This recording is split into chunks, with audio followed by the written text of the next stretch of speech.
მოკლედ შემოგირჩით, ვერფასო ტელემაყურებლებო, გრძელდება გადაცემა შუადღე ქუთაისში და დაგიბრუნდით სტუმართან ერთად. კიდევ ერთხელ უნდა ვისაუბროთ, მოკლედ როგორც დავაანონსე, ტექდათვალიერების შესახებ, რა უნდა იცოდეთ, რა ნიუანსები უნდა გაითვალისწინოთ, რომ მთელი რიგი პრობლემები აიცილოთ თავიდან. რაც შეეხება გადაცემის სტუმარს, გახლავთ გიორგი დათუაშვილი, ტექნიკური ინსპექტირების ცენტრის ინსპექტორი, რომელსაც მე აქვე მივესალმები და მადლობას გადაუხდი, რომ მოგბრძანდა ჩვენთან ერთად. შუადღე მშვიდობისა, გიორგი.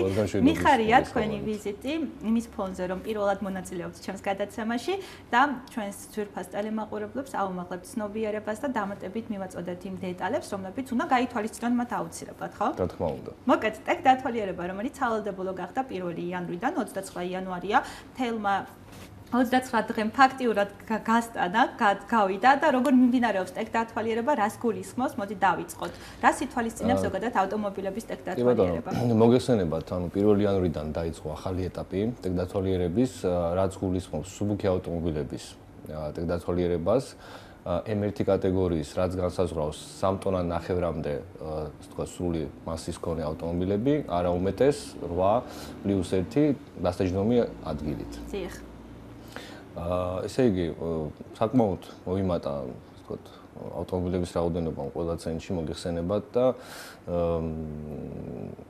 აღმოჩნდა, რომ თურმე საკმაოდ ბევრი ავტომობილი დადის დახარბეზებული. გვიფიქრია ხო ზოგადად? ანუ სავარაუდო გათვლა რაც იყო და ცენტრების რაოდენობა რაც იყო, წესით უნდა ყოფნოდა და არ უნდა ქონოდა ჩვენ რიგები და უნდა ყოფილიყო მაქსიმალურად 3-4 ავტომობილი რიგში. თუმცა იქნება გამომდინარე, რომ მძღოლები აღმოჩნდნენ შედარებით მოუმზადებლები, გვიწევს ფაქტიურად ნახევარი მინიმუმ ნახევარი ავტოპარკის ხელახლა ტესტირების გატარება. იქნება გამომდინარე, შეინიშნება რიგები ცენტრებში და ავტომობილების ფლობელებს საერთოდაც არ უნდა გააუკვირდეთ ეს რიგები, ხო? გაგებითაც უნდა მოეკიდონ. ამიტომ ამ ეტაპზე მე ვთვლი, რომ ხო, უნდა ცოტა გაგებით მოეკიდონ. შემდგომში ალბათ უკვე სხვა მძღოლები, ვისაც უწევთ უკვე შემდეგ თვეებში გავლა, გაითვალისწინებენ იმ ხარვეზებს, რომელიც შეუძლიათ მათვე, ასე ვთქვათ, აღმოფხვრან ავტომობილზე, ვიზუალური დათვალიერებით იქნება ეს თუ რაიმე, რა ვიცი, გამზომი ხელსაწყოები აქვთ მე მგონი, სხვადასხვა, ასე ვთქვათ, ცენტრები ხომ არის, სადაც უბრალოდ მანქანას აკეთებენ ან ამოწმებენ, შეუძლიათ უბრალოდ გადაამოწმონ მანამდე, სანამ მობრძანდებიან უკვე უშუალოდ ინსპექტირებაზე, რომ მათვე არ მოუწიოთ ხელახლა, ასე ვთქვათ, ან რიგში დგომა, ან ხელახლა დროის დაკარგვა. მოკლედ, რა შემთხვევაში ვერ გაივლის ავტომობილი ტექდათვალიერებას და რა ხდება, რა მოწმდება, რომ გაიკონტროლოს? მოგახსენებთ. ისი შემოწმება ხდება? ესე იგი, სახელმწიფოს დადგენილებით არის განსაზღვრული რეგლამენტები, რის მეშვეობითაც მუშაობს აბსოლუტურად ყველა ინსპექტირების ცენტრი, რომელიც არის საქართველოში. მოთხოვნები არის საკმაოდ მკაცრი და ჩემი აზრით, რა ვიცი, სწორიც არის, იმიტომ რომ ჩვენ ხშირად ვხედავთ ავტომობილს, რომელსაც არ უნდათ მაშუქი ფარები, რომელსაც საბურავები არ უვარგა, სანამ ესე იგი ბოლომდე ან არ დაიშვებს, ან არ გაჩერდება ავტომობილი, მანამდე გადაადგილდება. ეს ქართველების ესე რომ თქვა ნიშა, ყველა მხრივ ეგრე ხდება. მე ვთვლი, რომ აი თუნდაც მინამწმენდებზე ავიღოთ, ძალიან ხშირი არის, ოდესაც არასხავს ელემენტარული წყალს მინამწმენდი. ჩდება შეკითხვა, რომ აი ხო მუშაობს და ხო წმენდავს, მაგრამ მოგიყოთ მაგალითს, ოდესაც შეიძლება ვიღაცამ უბრალოდ რაღაცა ტალახი მოგასხა სხვა ავტომობილმა, ან ისე დაისვაროს, რომ იმ მომენტში არ წვიმდეს და ვერ გაწმინდოთ, იქნება გამომდინარე, რომ წყალი არ გაქვთ და ამას შეიძლება გამოიწვიოს თუნდაც კი, ცუდი შედეგი. პირველ რიგში, ანუ მე პროცედურას აგიხსნით მაშინ ინსპექტირების, როგორ ხდება მანქანის ვიზუალური დათვალიერება, თუ ჩვენ ვხედავთ, რომ ავტომობილს გააჩნია ისეთი ხარვეზი, რომელიც აი პირველადი შეხედვით ჯობია რომ უთხრათ, რომ აი მაგალითად აი ეს ჯობია გაასწოროს მან და მერე მობრძანდეს. ანუ სიტყვაზე გატეხილი არის საქარემინა იმ დონეზე, რომ უბრალოდ არანაირად ჯობია რომ მოვიდეს ერთხელ, გამოცვალოს და გაიაროს, ან თუნდაც აქვს დაზიანებები შეეცე, ან გულისხმობ, ანუ კარი არის დაზიანებული, ან სხვადასხვა, ასე ვთქვათ, დეტალი ხო ფიზიკურად. ჩვენ შეგვიძლია უბრალოდ ურჩიოთ, ანუ მათინება არის, მათ შეუძლიათ მაინც გაიარონ, ეს ხარვეზები დაუფიქსირდებათ, უბრალოდ ჩვენ ვცდილობთ, რომ მაინც რაღაცნაირად იქნებ უფრო მათაც შემოსუბუქოთ, ასე ვთქვათ, და დროის ამბავში არ მოუწიოთ, თუნდაც იმ რიგში დგომა, ანუ მე გულისხმობ, როდესაც ავტომობილი ელოდება, შეიძლება თბილად ელოდება. ამიტომ ვცდილობთ, რომ ესეთი ავტომობილები წინასწარ დავათვალიეროთ. შემდეგ ხდება იდენტიფიცირება ავტომობილის ტექპასპორტის. ეს გულისხმობს ეგრეთ წოდებული VIN კოდის ინდივიდუალური კოდის გადამოწმებას ავტომობილზე, რომ ტექპასპორტის მონაცემები და ავტომობილის მონაცემები ნამდვილად ემთხვევა ერთმანეთს და ეს არ არის სხვა ავტომობილი, იმიტომ რომ შეიძლება ავიღოთ ორი ერთნაირი ავტომობილი და უბრალოდ ნომერი გადმოვიტანოთ მეორეზე და გავატაროთ და მე ისევ დავუბრუნოთ უკან. აუცილებლად ხდება იდენტიფიცირება ავტომობილის. ეს მეორე. რა მოსდევს შემდეგ?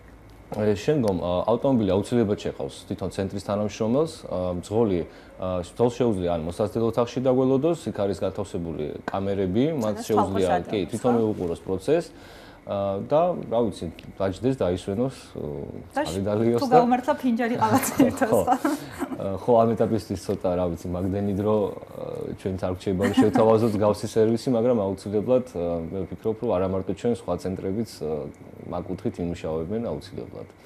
ან შეიძლება უკვე კიდევ ეს ნაფიქრე. ესე იგი ავტომობილზე მოწდება ჩვენ შემთხვევაში გამონაბოლქვით ვიწყებთ, აუცილებლად დიზელის შემთხვევაში მოწდება კვამლიანობა. აქ ორი სხვადასხვანაირი პრინციპი არის გაზომვის და მოდით განვარტა ორი სიტყვით.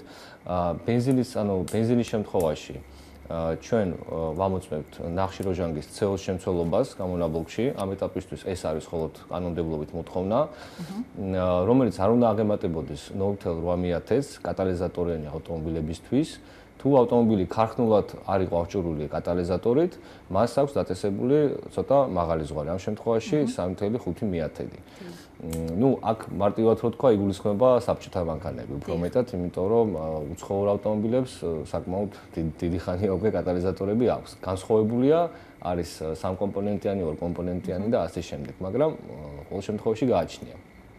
და როგორ უნდა გაიგოს ზოგადად ავტომანქანის მესაკუთრე ტექინსპექტირების დრო, როგორ განისაზღვრება? კი ბატონო, ანუ ესე იგი, სუბუქი ავტომობილებისთვის, რომელიც არის რეგისტრირებული კერძო პირზე, ანუ კერძო პირებზე, მათ უნდა ნახონ დღე და თვე მათი ავტომობილის რეგისტრაციის. წელიწადს არ აქვს მნიშვნელობა, ეს შეიძლება იყოს 2011 წელი, 15 წელი და ასე შემდეგ. ამის ეს ვადა, რომელიც ეს დრო და თარიღი, რომელიც არის განსაზღვრული, არის მათი ინსპექტირების ბოლო ვადა, ანუ რომლის შემდეგაც უკვე მათ შეუძლიათ საპატრულო ინსპექტორმას დაუწეროს ჯარიმა და თუნდაც კამერიდან სავარაუდოდ მიუღვა.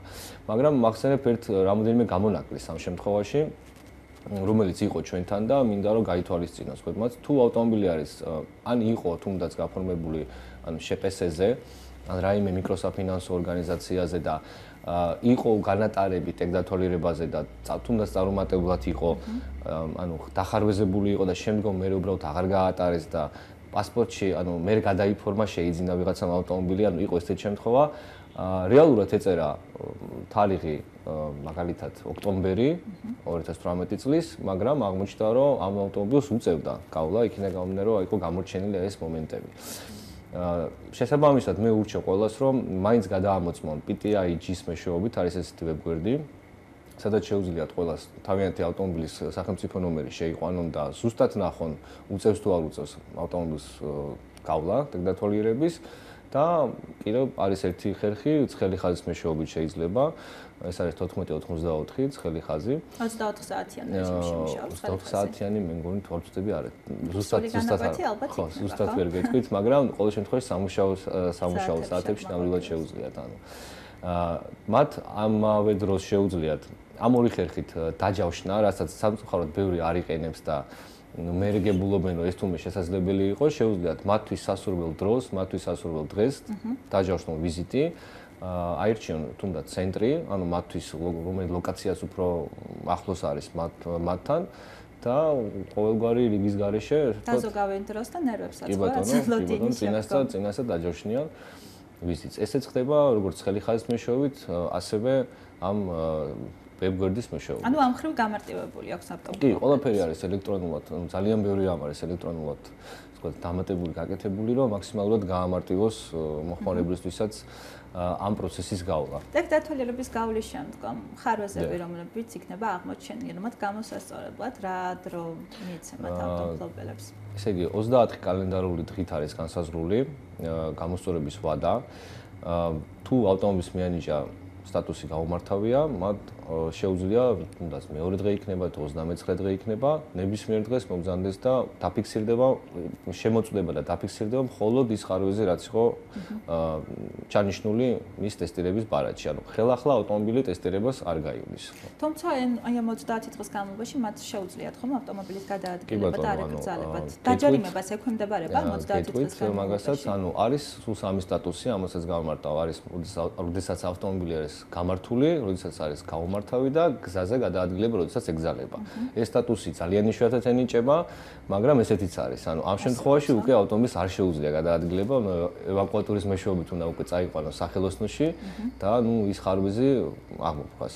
ეს ნუ ვიტყვი რა შემთხვევაში ხდება, თუ მაგალითად სამუხრუჭე სისტემა არის იმ დონეზე დაზიანებული, რომ ნუ კრიტიკულ მდგომარეობაშია და ნორმას 30%-ით ჩამოუვარდება, ამ შემთხვევაში ეს სტატუსს მიენიჭება. ან თუ გამონაბოლქვი არის რაღაცა ძალიან კატასტროფულ დონეზე მისული. ანუ ისეთ ხარვეზე, როგორიც არის, რა ვიცი, საქარემინა იქნება საბურავი და კიდე, ანუ რაღაცა ესეთ ელემენტარულებზე ხო განათება და მაშუკი ფარები, ამ შემთხვევაში უბრალოდ მათ ეს ხარვეზები გასასწორებელი იქნებათ და ჩვეულებრივად ივლიან არანაირ ჯარიმას არ დაექვემდებარება. კი ბატონო, არ დაექვემდებარება ამ შემთხვევაში. ვიდეოთვალი და პატროლის შემთხვევაშიც ეს დაცულები იქნება. ანუ მოქმედების ვადა ექნებათ, კი. რა პერიოდულობით უნდა მოხდეს ტექნინსპექტირება? ტექნინსპექტირება ხდება 8 წლიდან ზემოთ, ანუ უფრო 8 წლის და უფრო ძველ ავტომობილებზე წელიწადში ერთხელ, 4-დან 8 წლამდე ხდება 2 წლიანი ტესტირების ბარათის გაცემა და 0 ანუ სულ ახალ ავტომობილს 4 წლის ჩათვლით არ ჭირდება ტესტირება. და რა შეიძლება მარჯვენა საჭიანი ავტომობილები? დიახ, ესეც საკმაოდ აქტუალური გახდა. იქიდან გამომდინარე, რომ ნუ მსუბუქი ავტომობილები ძალიან ბევრი არის მარჯვენა საჭიანი, ძირითადი მათი პრობლემა რა არის? ეს არის მაშუკი ფარები, რომელიც ნუ ანათებს, ყველამ ვიცით, შემთხვევით აბმავებს და ნუ მათ უწევთ ამის, ასე ვთქვათ, გასწორება და მინდა თქვა, რომ უკვე ქუთაისშიც არის საკმაოდ რამდენიმე ადამიანი, მე პირადად ვიცი, რომ უკვე ამით არის დაკავებული და ასე ვთქვათ, კარგად აკეთებს, ყოველ შემთხვევაში 1-2 ვიცი, რომ კარგად აკეთებს, ნამდვილად. ჩვენთან მათგან მოსული ავტომობილი, როგორც წესი, კარგად აქვთ ხოლმე მაშუკი ფარები გასწორებული. და რა დროზეა ზოგადად ინსპექტირების მთელი პროცესი გადანაწილებული არის კონკრეტული, თუ კიდეგანოდ გაგრძელდება? ანუ თუნდაც თვითონ ავტომობილის თუ არა, ზოგადად აი ეს პროცესი, ავტომობილების რაოდენობა როგორც ვთქვი, ძალიან ბევრია საქართველოში და მოიცავს კონკრეტულად რაიმე პერიოდს. ანუ როგორც იცით, ანუ 1 იანვრიდან, ასე ვთქვათ, წლის ბოლომდე, ანუ წლის განმავლობაში რაც არის რეგისტრირებული თვეების მიხედვით, ყველამ უნდა გაიაროს ფაქტიურად. თუ რომელიმე ავტომობილი არ გადაადგილდება, ან გაჩერებულია, ან დაზიანებულია, მათ ხა ამ გაჩერებულ მდგომარეობაში არავინ ჯარიმას არ დაუწევთ, რა თქმა უნდა.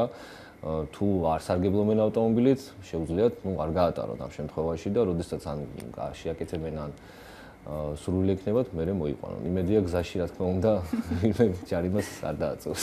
კი, ზოგადად როგორ შეაფასებ ქართულ ავტომობილებს, მძღოლებს, ეგრეთ წოდებულს. რამდენად კარგად იცნობენ საკუთარ ავტომობილს, რამდენად უფრთხილდებიან?